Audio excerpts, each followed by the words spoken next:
This episode is brought to you by our Patreon members. Sign up right now, patreon.com/VVC Life. And thank you to all of the patrons that have already signed up and are supporting us right now. Real reviews, live and unapologetic. New episodes every Thursday at 8 at vvclife.com.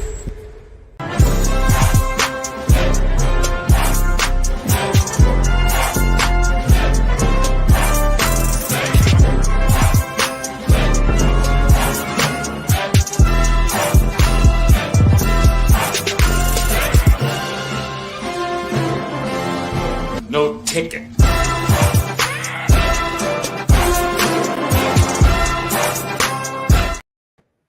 Yeah. We getting into that Percy Jackson talk, and we are talking about Argylle. We're right here. We're live. Real reviews. Let's freaking go. I was scared of dentists in the dark. My name is Percy Jackson. Am I a troubled kid? Yeah. You could say that. Bad grades, bullies, all the normal stuff. And then there's some stuff that's maybe not so normal. You saw something. Something that no one else could see. The stories that I have told you about great gods and half-bloods, they are real. Mrs. Jackson, things have changed. This is all developing a lot faster than we anticipated. Over, why is there a goat in your pants? So the important thing is not to panic. Percy Jackson, we've been expecting you. Super epic stuff, man. Epic music, epic people, epic da da da da da da. You know what I mean? We have forged our way through the muck and mire of a convoluted storyline with a set of unlikely characters that are very well-known characters that'll be rewritten to be a kid's show. And I'm actually I enjoyed my ride. Was it always fun? No, because I think all great journeys shouldn't always be fun. You know what I mean? But did I learn something? No. You know what I'm saying? I didn't learn a damn thing on this ride. But was I marginally entertained? Maybe. I don't know. So at the end of it, you know, just like mediocre sex. So anyway, he said missionary, now streaming. Facts. Dad Panther, how are you doing today? I'm doing good. Can't complain, man. Happy to be here. How you doing? I am blessed and highly favored. I went and saw Argylle last night, and it welled up some emotions. There's a lot of stuff that I want to talk about in terms of Argylle. That's why I was like, let's get Percy out the way. Let's go ahead and get the young man, wrapped up tight and woo. All right, so we can get properly right into what I just went, and I spent $30 on snacks in the theater and sat there in IMAX with a chairs. What the AMG or AMC or AMF or whoever the fuck you guys are. OPP, you know? Yeah, for real, other people's property. Why are y'all chairs so jacked up in IMAX? Why is it that in all my other theaters the seats kind of go back and they turn into a fluffy bed and the cup holders are nice, but then when you get into the IMAX, the seat kind of forces you to sit forward. You can't put your feet up. It's like, yo, the chairs is all jammed next to it. Why do y'all do that? Bro, I paid extra, which I didn't. I have the movie pass. But like, yo, people pay extra to be in that theater. Why would you put them in an uncomfortable chair? At least let the chair recline. Maybe that's what Nicole Kidman is referring to in the ads before the movie starts, where she's like, I want you to feel like it used to feel in the theater. So it's like, listen, it looks nice, it looks remodeled, but we want you to feel like it's the 70s. It feels like the 60s here. So back in the day, the chair, the back, first of all, the back wouldn't move, and it had a slight recline to it, and then the seat would kind of go down, and that was cool for me. I didn't have no problem with that seat. But the problem with this seat is that it moves. So, and you thinking you can like push back, but then it pushes back on you. So you like the whole time you in the movie, you doing this because you just trying not to get thrown out of the chair by this whatever. So anyway, we'll come back. That was just sorry. My bad, Percy. My it bad. might have to be a backlot talking about movie theaters, where they're at. Do you want food brought to your seat? We got to maybe go down that route. I would love to have food brought to my seat. I spent a lot of time. I've missed the beginning of at least 5 or 6 movies in the last year because I'd be waiting so long for my food so I could go sit down. So like, I'm with you on that. Yes, we should have a backlot discussion on how movie theaters need to get your shit together. So anyway, you step it up, especially when they just upped the ticket price in Baltimore to $20 a ticket. $20. Yeah, you got to add something to that, especially with streaming out here. Yeah, you got to add something to that. I have people that literally ask me, "You still going to the theaters?" Like it's disgusting. Like, yeah, why are you still going to theaters? Like, that's going to come right on streaming. Yeah, why would you pay for that? I'd be like, Nicole Kidman told me to show up. Thank you. That's exactly what happened. Nicole, this woman that I can't stand seeing, and can we retire this stupid? All right, you know what? Percy Jackson. My bad. Percy Jackson. So I actually had maybe like this, like you see right this little space right between my 2 fingernails. I had that much anticipation for this last episode. I was like, hey, like, can you see? You can't see. I can't really see. If I twink my eyes, there's that much expectation. There was a farts dust of an expectation. You're right. Blinking is gone of expectation for this last episode. However, I said, cool, let's get it cracking. Cause now, you know what I mean? You got to return the Thunderbolt. You know what I mean? You got one big last thing. And then they said, if you saw the caption, which I'm probably sure you didn't, before it starts, it's like, the prophecy, reveals all, like, you know what I mean? So like, so essentially it's saying there is a betrayal. So you're like, all right, which one of these little farts that he's been rolling with is going to stab him in the back, literally. So I'm like, oh, cool. I get to see one of these and we get to have a big bad fight. So yeah. So Dad, Panther Dad, Mr. Dad Panther, what did you enjoy this episode? I enjoyed the episode. No, I'm not gonna lie to you. I enjoyed the journey. The episode was very underwhelming. With the first battle with the Minotaur that they led you up to, little teasing that they gave you from, people like Edge and Chiron and certain ones, but the cast was there. And visually it was there. Annabelle, Grover, they all held their weight. And so you're waiting for this part of maturity in the writing and putting it all together, because you knew betrayal was going to happen. And maybe it was just me. I felt like I knew what was going to happen. Like I knew who's the betrayal person when they went. I'm not, going to spoil anything, but there's a part where I'm just sitting there saying, are they feeding this to me? Are they really going to make it this easy? I'm like, some of the battles, not even some, the battle, very underwhelming. It's like, I don't know. So I just felt like I enjoyed the whole of it for what it was for. Not for me, not for my artist. This isn't Lord of the Rings. This isn't Game of Thrones. But the last episode, if you're coming back for a season 2, just you didn't leave it anything for me to desire. It's just this rap shit. You mean you called it Rap Girls? I was trying to keep it PG-13 for the Disney people, trying to keep it Disney. But yeah, you know what I mean. But I'm gonna steal that though, because I want to do a show called Rap Girls. That sounds dope. Rap boys and rap girls. Everybody get on dance floor. All right. Anyway, so I would have to agree with you. I'm not gonna say they spent a lot of time, but like the whole premise of the ending of the last episode was to be like, and dun dun dun dun, we have to fight. The guy's walking down the beach and he's like, yeah. And at the first, I didn't see who the guy was walking down the beach, and maybe I should have known, by watching the story that I should. And that's another thing. Like, there's so many things that kept me confused. And there's so many, and we talked about this before we came on camera, is that if you aren't fully immersed into Greek mythology, this sounds confusing. They are not always clear to like the connections between characters.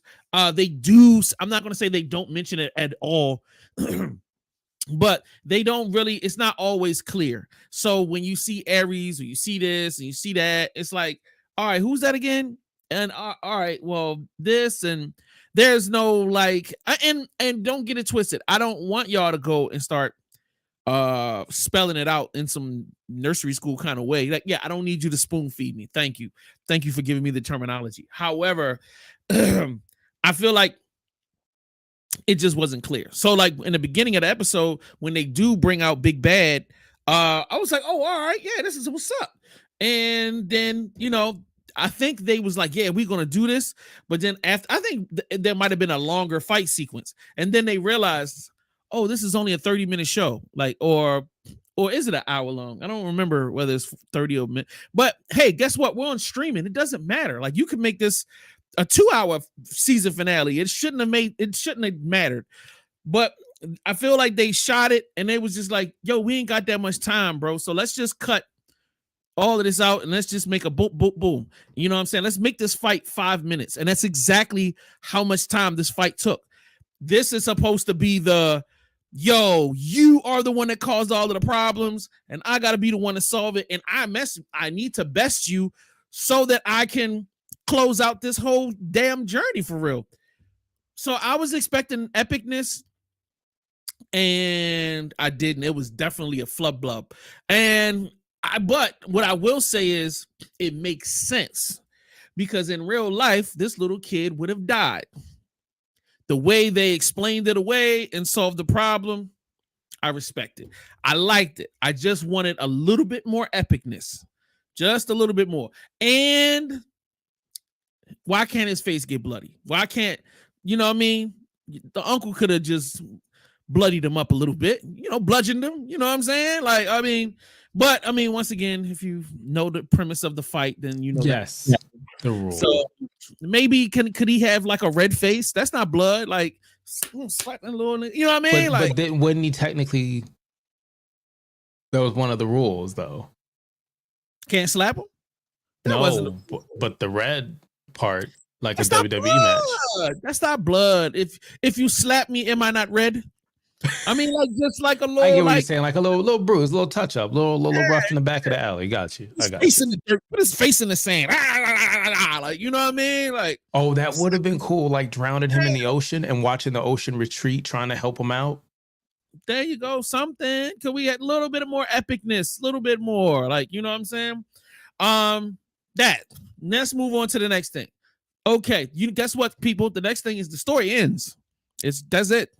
The next thing is the story ends. And then it comes back for the, oh yeah, remember we had a whole problem? Yo, let's just throw him in at the end. Like, you know what I mean? Then we get a little, look at this word, kerfuffle. We get a little kerfluffle or kerfuffle, whatever the fuck it's called at the end that lasts 2 minutes. 2 minutes, 3 minutes, 2 minutes. So we get 2 fight scenes. Woohoo! And we get a mad black dad or a mad black uncle, essentially. You know what I mean? And then story is wrapped up. And, you know, there's literally a happy ending with a message to the kids. And the message to the kids is, if you believe in Greek mythology, you got to get ready. You are one of those chosen. And the war is coming, and we're going to need to recruit you. So now there's probably going to be some RPG game or some online sign up for a club where you can find out which parent you were from. And then, like, you know, once you do that, then, which is actually not a bad idea that I'm giving them right now. It's not like Harry Potter. It's like, hey, what clan, what guild, what family you from? Right. So some mobile game is going to be taking somebody's money. Yeah, or even like a little social media platform for kids, like, you know what I mean, where you can sign up and be Gryffindor or Pippin Pop, or you can be post-sign, you can be right them too. You know what I mean? You could be a Poseidon kid, you could be a Thor kid, you could be these kids, and then while you in the little group, then there's games you can play, and then all they doing is sending you emails about new products that they selling, and then they can beg their mom to buy it, and boom, boom, boom, boom. Like, why not? Let's make some money, and indoctrinate kids all at the same time. How about hating their family members and doing shifty dumb stuff to start fights? But you didn't think it was weird? It was almost 2 times where they didn't give a fuck about the kids. 2 or 3 times they tell you, here's this camp of nobody wants to claim these kids and sign up for welfare or child support. So here are these kids. Some of us get picked, some of us don't. Then you find out later, some of them are for full term, some of them aren't. So some of them are welfare kids, and some of them are like they're eating good. Then they send the kids home and say, some of y'all don't matter. Get the fuck out. We got other shit to do. But then come back later and say, we need you. We'll recruit you. Come on over. Come on over. And if we don't need you no more, we'll send you back. Don't worry about it. Go get ate by a big monster. Like, what? They don't know. You weren't supposed to be here in the first place. You were a mistake. So, you know what I'm saying? You got a couple of good meals out of it. Yeah, damn. Nobody wants a university. And the t-shirt. Don't forget the t-shirt. So, it's essential. And once again, if there isn't an online store selling that t-shirt, I will be selling it ASAP. Let me tell you that. Convict. It was what was it? The color was a convict orange. They made sure everybody had that nice summer camp brown with a little convict orange. Okay. Oh my God. I didn't even think about that. That is so hilarious. Yes, you are 1000% correct. Oh, because they couldn't leave because they would die. That's crazy. So anyway, all right. Oh, we gotta rate this thing, man. Is it a classic? Is it a good watch? Is it a catch on streaming? Is it not doing it for me? Is it? Oh hell no! Or if you ever show me this again, I will slap you. All right, sir. It is my great honor to allow you to go first. I appreciate it. We'll go with the good stuff. It was good music, good cameos, cast. The production was great. It visually hits the note of what it's supposed to be, a major show on a major streaming platform. The lows were, even though it was aimed at a younger audience, which is fine, it paled in comparisons to shows like Marvel's or Miss Marvel or Moon Girl and the Dinosaur that's on Disney Plus as well. How they have an identity, they have a smooth tech, and you can watch it even if you're an adult, and it's still aimed at something much younger. That was a flaw, and so to go through what looks like 8 episodes and to not stick the landing, not enough for me to want to come back for a season 2, not enough for me to even tell anybody about this, let alone the fact that I feel like the time is wasted. I'm gonna say it's not doing it for me. But if you're that right age demographic, I would say asterisk, catch it on Steam. But for me, not doing it. I 1000% agree with you. I would say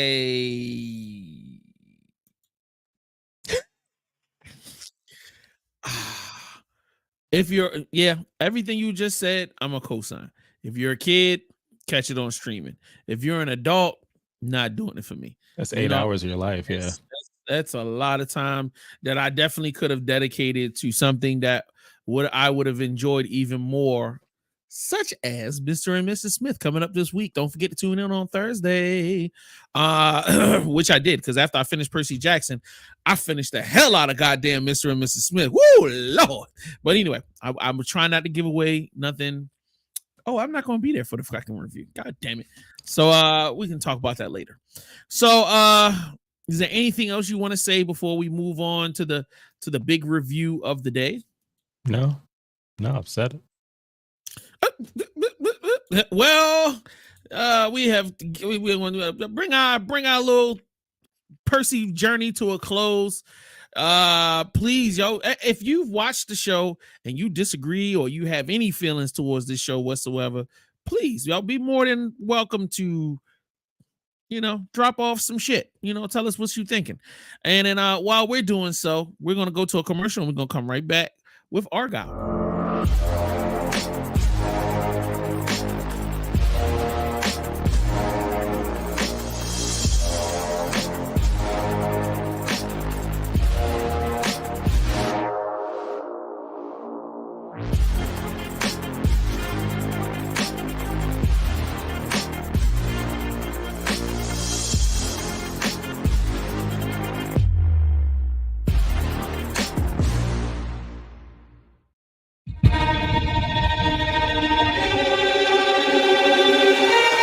certainly hope you dance as well as you dress.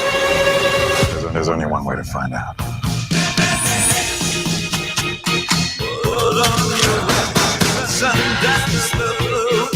You and I, we're not so different. Agent Argylle. Little help. Hold on.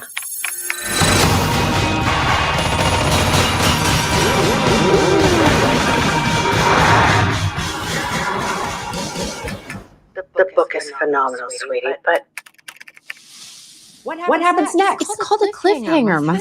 Ellie, it's called a cop-out.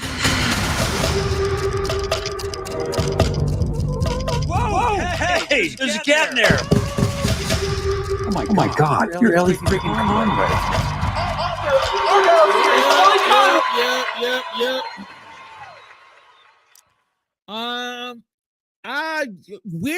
I've had many people that I know that were actually interested in seeing this film. I would even say borderlining on the potential of excitement. I think America is obsessed with spy films. I think this gave off all the little itchy accoutrement of being a fun, kind of funny spy film, which I'm a huge fan of comedies and I'm a huge fan of spy films. So if you put them together, it's like a beautiful marriage. Then you got Henry Cavill. You've got, what's that boy that used to be with the WWE? Sam was in it too. John Cena, Sam Rockwell, John Cena. Sam Rockwell, whoever he is that I don't care about. And then like a bunch of other faces. And I was like, oh, all right, cool. This is shaping up. And great graphic design work. I felt like the branding was done very well. So I felt like when I'm walking into a spy type film with branding, I'm thinking, ooh, this could be like another Kingsman, which it wasn't that big of a deal for me. Or another, definitely 007. I'm definitely looking. I feel like what our generation needs is another great spy, like, set of films that have their own unique take on the spy game. I definitely feel like Bourne Identity had such a great unique take on the spy business. I feel like the reboot of 007, I think if we talk about, and that's a backlot discussion, the great reboots of all time, like that is, because a lot of times we hate reboots, but like nobody can deny how fucking fire the 007 reboot was. I think that goes down in history as probably top 3, top 5 greatest reboots of all time. So anyway, with all of that being said, we're all hoping and excited for something great to come, and then to have the little lemon twist in it. I thought, oh, okay, this is that little modern we're going a little spice it up a little bit, a little twisty twist. All right, let's see. You know what I mean? And I was like, all right, the cat is goofy. I'm gonna let that slide, even though that's a red flag right there. That cat is a red flag, as cats are with all single women. Stop this point. That cat is a red flag. But anyway, or a green flag, depending upon which you. I'm fine with a cat. All the cats. How was your initial impression when we saw the trailer? I was one of those that was hyped. I mean, I was excited. It's another movie that is in that genre of spy/action. For me, though, I stepped it down. I didn't put it in the same class as the 007 reboot or Mission Impossible or anything like that. I put it more in the class of Fast and the Furious, Red Notice, The Beekeeper, which we did a show or review about that. You could check that out. But also right there on the cusp of Fast Furious, like what they've done since Tokyo Drift, more and more action. So I wanted to go in there with the idea of, this is ridiculous, the cast is ridiculous, just give me something to kind of sink my teeth in. So high expectations on it.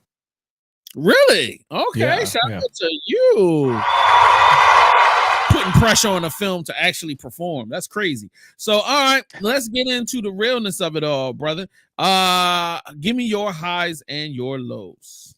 My highs, it was a fun movie. It was a movie where you should get popcorn, you should get the drinks and the stuff that we talked about before. Get your friends, whether you solo. I can see this being fun when it hits streaming. This is a fun movie if you take it for what it is. The cast I thought did a great job. Everybody was, I thought, phenomenal. My MVP of everything would actually be Sam Rockwell. It's always interesting to see someone where you just, for me, who's a casual movie watcher, I haven't seen him play roles like that. So to watch him play what I think is opposite of what I've seen him play, I thought he did a well like put job. The cat was humorous, and so is the writer that's in it. I'm not gonna spoil anything, but that was the high of it. The action scenes when they were there, they were hidden, hard hidden. But then with that goes with the negative part. And if there was no action and there was nothing significantly driving the plot, the world and universe that they've created fell flat, missed a lot of punches, missed a lot of kicks. It's unfortunate because it's going to get compared to Beekeeper and 007, regardless if it's supposed to be a substance like movie or it's supposed to be a fun action packed movie. That cast is going to make you have a conversation of, is this worth his time? And with Henry being Superman, you're seeing maybe he's not that guy to lead a big project because he hasn't had a lot of bright, projects to, blockbuster stuff since some of the co-hosting stuff. So I would say biggest downfall is just the storyline's not there. I think if you would have took off 30-40 minutes off of this movie, it would have been very good. But because it's so long, it exposes the flaws, even with the plot twist and the mid-scene credit stuff. So I love everything you just said. Like, you brought in a different perspective I didn't think of because I was so upset. The thing I felt like was the biggest issue is that they did a horrible job handling tone. Then I don't feel like they really decided what they wanted the film to be. Like, 1 minute it's we want to be serious. Like I was telling my homeboy last night, I said the first half of the film was really dope because there's a beautiful balance between the serious nature of what we're doing and adding in that layer of comedy to break the tension in these certain moments, or to, hey, let's just gloss over some of the shit that doesn't make sense or is stupid as hell. We'll throw in a little comedy that cushions the blow, and I'm cool with it. But I honestly felt like once they got to the halfway point of the film, it was like a guy came from the back room and said, "Hey, director, yo, I got this." And the dude was like, "All right, I'm gonna go take lunch." Ha! You know what I mean? And he like walks off the set, and this guy, he must be gay, was like, "Yo, bring in all the colors." and then it just they just started throwing color and over the top, dance sequences and big almost music videos and color and ridiculousness, like stuff that it doesn't even make sense. Like, why are we doing this? Even like the this is the definition of crowbar. You got a whole oil ice skating scene with that she didn't need to have. I was like, why is she putting on knives on her boots? The floor is slippery. Just get out there and do your thing. I said, that's actually really dangerous, because if you put metal on your feet on a floor that looks like that has a lot of metal to it, and you're metal against metal, and now you got a little spark, and now you got an explosion, which we soon find out later on in the film that, goddamn, if that had happened, you know what I'm saying? But I honestly, like, it's very, very evident that it's such a huge tone shift, because it was such a great balance in the beginning. You know what I'm saying? Like the coloring, the scenery, it felt grounded. Even though there were some moments that were a little bit absurd, you still kind of like, yo, this makes sense. Okay, I get it. Like, you know what I mean? And then it's just like, all right, well, I don't know. It really felt like somebody was like, I'm so tired of this shit, being sensible. Like, take it up a notch. It's like either an executive came down on coke one day and was like, man, this ain't enough, man. Like, look. Put him in the room, right? And then Yeah, and then blow it up, man. Throw the gas and the color. No, not enough color. More smoke, more color. And it's just like, yeah, and they just doing it. Like, you think this is right? You think this is right? Yeah, man. This is Hollywood, and this is how we do it in Hollywood. Like, it's like, though. It was like, what am I watching? And it like the definition of a getaway train, like it just went. And there was no way to put the genie back in the bottle. It kept feeling like it needed to outdo itself and outdo itself, outdo itself, all the way down to where you wrap up the storyline at the end and you're having this cutesy little final scene to kind of like bookend the whole film. Stereotypical, Hollywood. And then you just had like right at the final couple frames, a guy jumps up and you're like, what? You're like, I didn't understand that. That didn't make any sense. No. So the credits start rolling. Once again, everything you said is perfect because you're feeling the time and you're really kind of jittery and fidgety because you're just like, this is ridiculous. Like you looking around and we all confused together. That's one of those rare moments in the theater where we all like, what are we watching? Did we just watch? Now? What are we doing? And I'm like, and the kids is going, yay! and I'm like, what? Adults are like, this doesn't make sense. So anyway, so I'm like, man, let me get my little trash up. I'm about to go because I'm not the type of person to leave my debris in a theater. Hey, clean up behind yourselves, people. So I'm getting my stuff together and I'm walking out. And I hear the credits stop, and then I hear a voice. And the first thing I said, yo, there better not be a fucking post-credit scene. Nigga! It's not that kind of movie for that. That's wild. What? They're not Marvel. They're not. Why do they keep trying? And this, all right, I'm giving it up. If you don't want to hear this little bit of spoiler about the post-credit scene, and get the fuck out, because I ain't about to say nothing else but negative shit. You can come back, give me 3 minutes, and then you can come back. Why the fuck did you try to hamstring this? Wait. Shouldn't you give him time to exit the theater? All right. Because he's trying to throw his trash away. He done turned the corner. He trying to hit the big doors, and you go, well, the Titanic sunk. Yeah, right. But that's the redeeming moment. Like, you know what I'm saying? Kid walks into a bar. I'm not going to give away the details, but I'm not.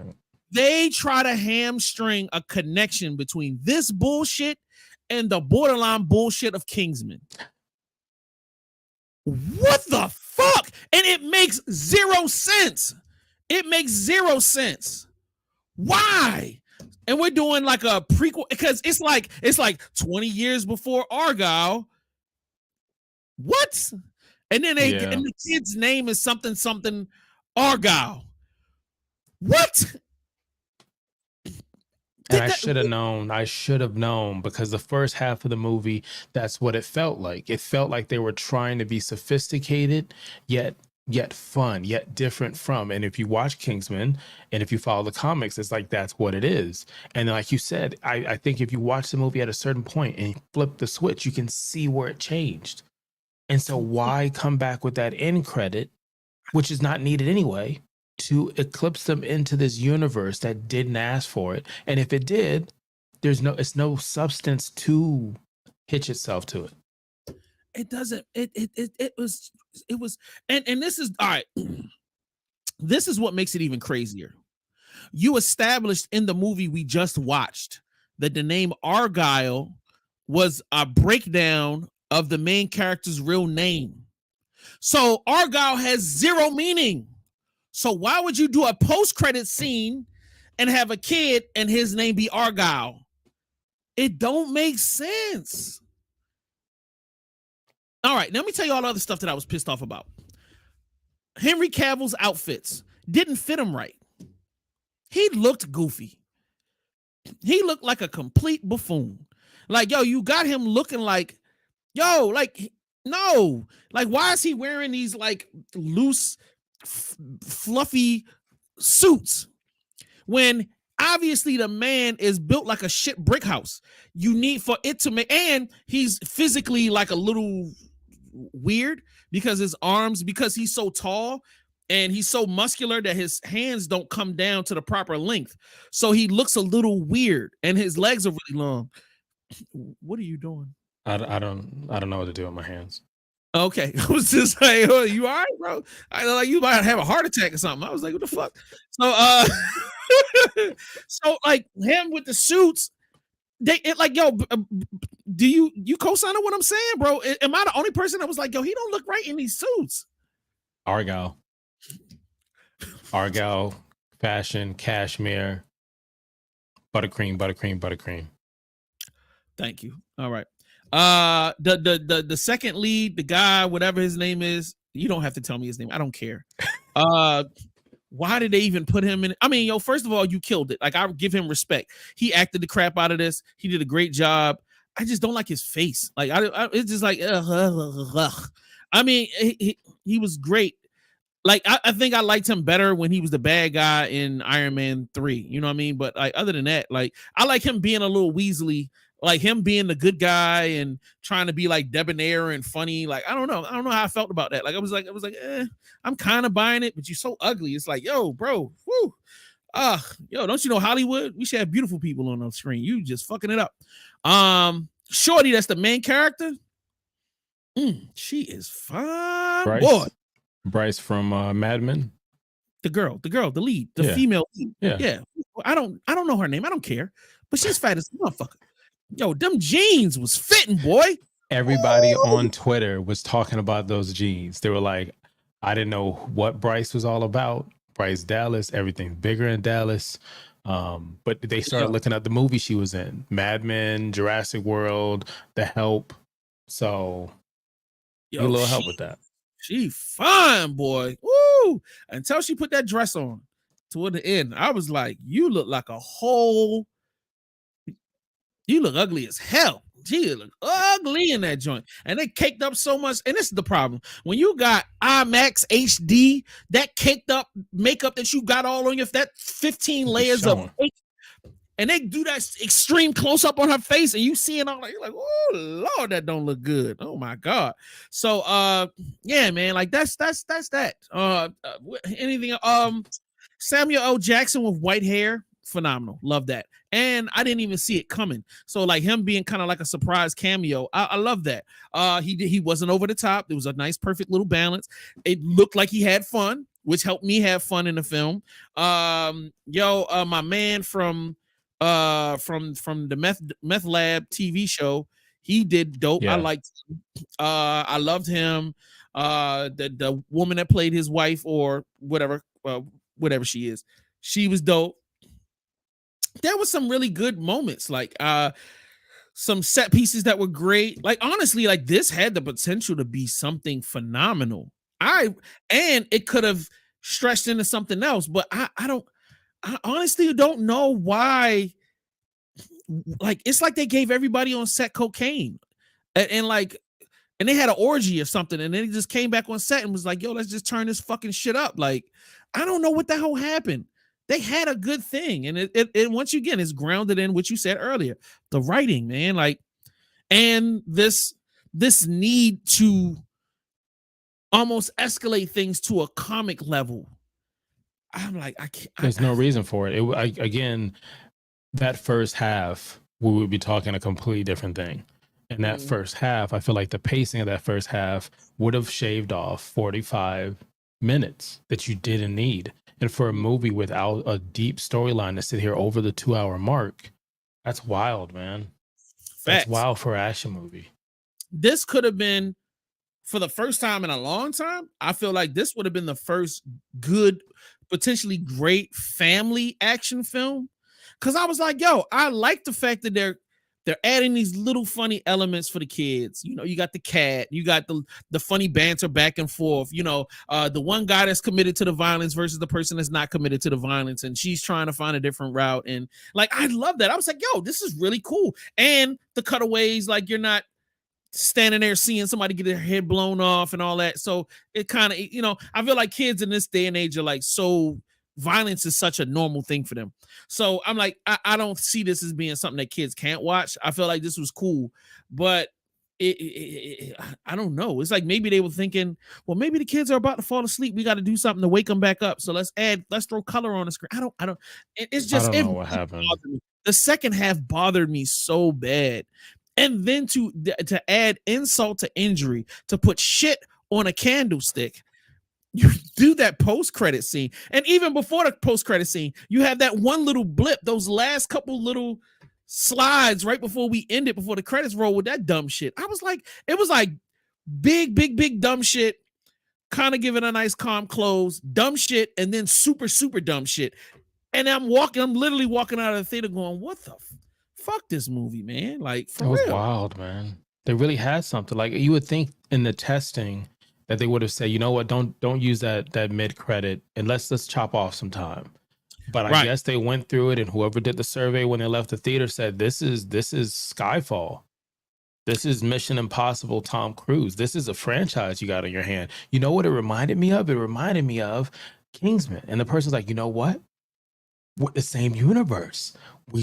Let's do it. Let's take the stuff off the floor that we weren't going to put in the movie. Let's do it. I don't feel like they had any kind of, I don't think they had any real people watch this and rate this. I feel like if they did, people would have been like, this is some bullshnickle. Do you think it's because it's Apple's, I think, like first big one to go to the theater that didn't go streaming first? That maybe because they're kind of new in the game? That makes sense. Because this is Apple's, I think. And they've done some really great projects, TV shows, Silo, movies, and stuff like that. But a lot of those go straight there, where Netflix could take a stab at a full theater run on a project because they've honed that skill of producing, more sparkles than duds. Well, let's take off the last part you just said. Let's just they've done good stuff. Let's just say this is their first go to theater film. How much money you need? Blank check. We're just hoping a new phone. We're happy to get somebody that has a name. Oh, he did the Kingsman. You're available. Yo, what do you have? Well, I got this idea about this girl. Oh, this would be great for kids. This could be an epic film. Blank check. What do you mean blank check? No, I'm saying whatever the hell you want to do. Yo, if I wanted to make that sounds great. Like just shoot it. Let me see it. And then the executives is like, we 300 million in. Let's watch it. Holy shit. Yeah, we in now. We in it now. That's probably why they switched that mid part. The executives came in and said, listen, no, I thought we were going to get a video game out of this. No, we're going to have to ratchet up. We got to ratchet this thing up, baby. Like, I feel like maybe it might have been something more for adults, and then maybe the executive came in like, yo, we got to have kids. The kids got to enjoy this. Or I don't even see this being like a female empowerment film or anything. It was like, this was so, the transition from the middle to the end is so weird. It's so crazy. So like, I definitely feel like 10 or 15 years from now, there's going to be the documentary, or Netflix is going to have the, movies that suck or something like that. And they'll be like telling a story about what happened. And, we're going to come back to this and we're going to say, we told you so. Todd was on cocaine and he was writing, and then like he gave Sarah some cocaine, and they all. And then next thing you know, we find out that we 6 months behind schedule and 200 million over budget. Damn. So what is we gonna do? All we know is on the side, the tech guys got some colorful smoke bombs, and then somebody threw it up in a conference. They said, let's roll with it. Smoke bombs. Right. Yeah, let's do it. Colorful. Can we sing more? Can we dance? Let's do a little Broadway in here. Take it up. A little Broadway. Let's show we got range. We got range. And you know what? Make it where if somebody leaves to use the bathroom and come out, they don't know if they're in the right theater or not. How many people came back for the food from the bathroom and had to double check the theater? Like, is this 11? Is this 11? Was I? Super crazy. And unrealistic about bullets and how they work. Preacher. Yo, why do people in this film? Let me tell y'all, if you're in the smoke, you can't get shot unless you're a bad guy. Like, so if the smoke comes, you're safe. Bullets know if you're good or bad. Yeah. Right. As soon as there's more than 50% visibility out of the smoke, now you're in danger. But as long as you're less than 50% visible, you're safe. That is the rules for this movie. It's sad because it's like a video game buff. You would expect that in Call of Duty, Apex Legend, or some The Division. You'd be like, hey, a smoke decreases your shot fire by blah blah blah percent. So you get that. It shouldn't play out in this little universe we saw. So one more thing. And I know we have stomped the shit out of this. We got a mid credit for the mid credit. We got a bit of credit. Well, in credit, whatever. That one little thing for the lead character, this one random little thing that she turns on a dime at the end when the thing happens, I was like, why? It's like, where did this come from out of nowhere? Like, it's so many things that they just crowbar. The whole movie, there were just crowbars everywhere. Like, yeah, this was an unfinished construction site. I mean, of a movie, man. It's hammers and crowbars and ladders and it's stuff all over this film. It's like they didn't clean the setup before rolling this movie out. They just left. You ever been into a building like, yeah, we finished doing the construction, but there's tools and shit everywhere. You don't even know what's finished because there's drop cloths on the floor, stuff everywhere. Gatorade bottle with mystery liquid in it. Yeah.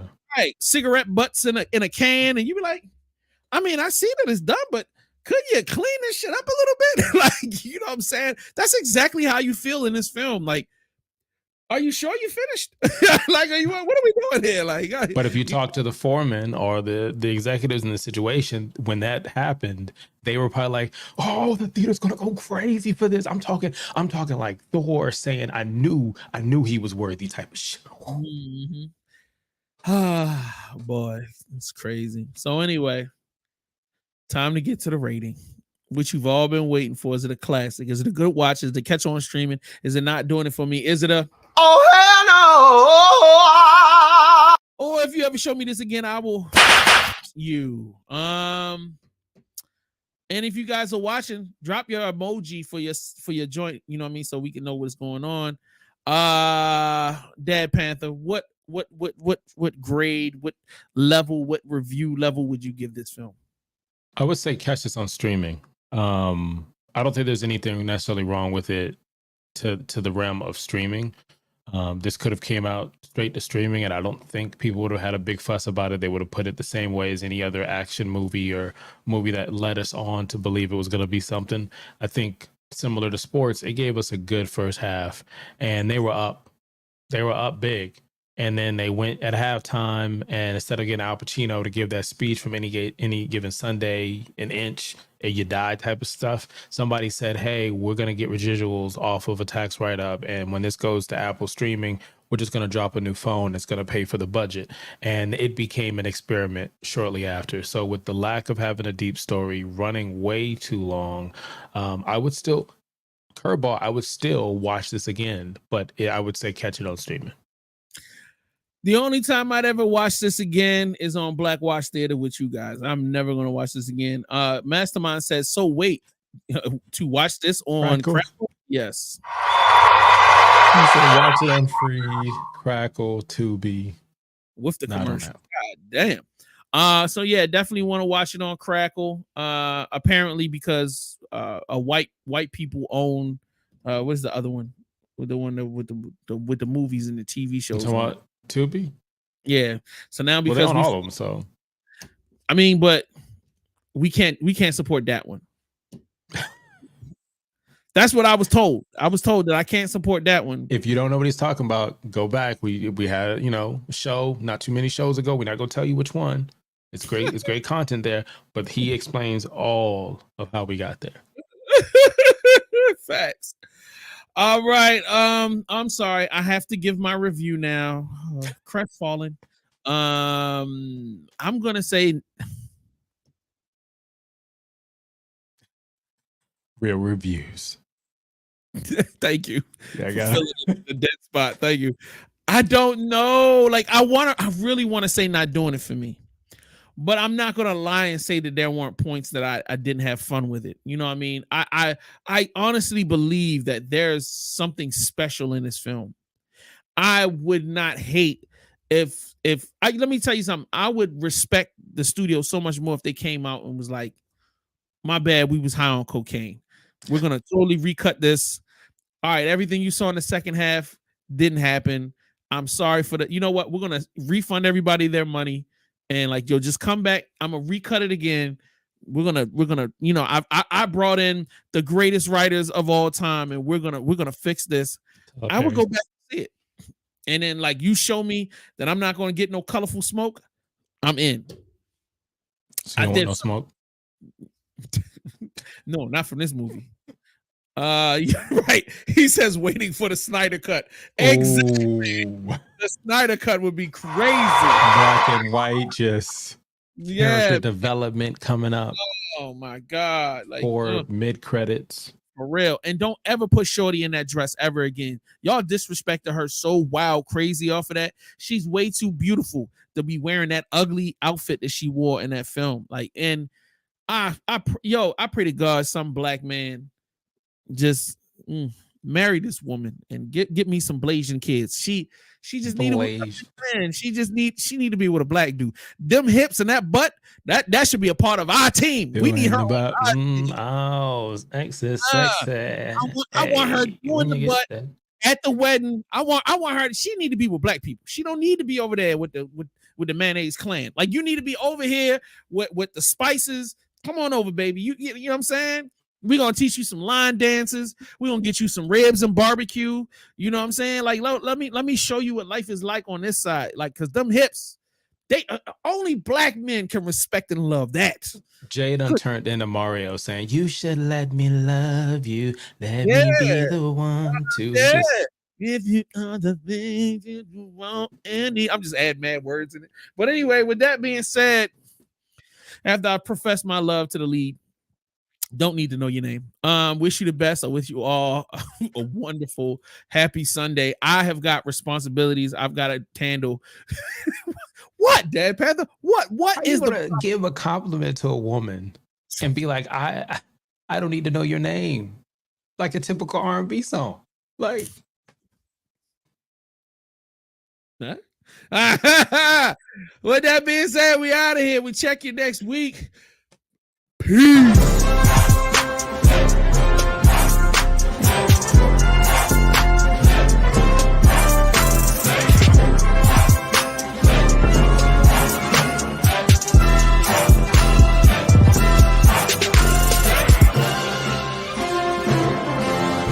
No ticket.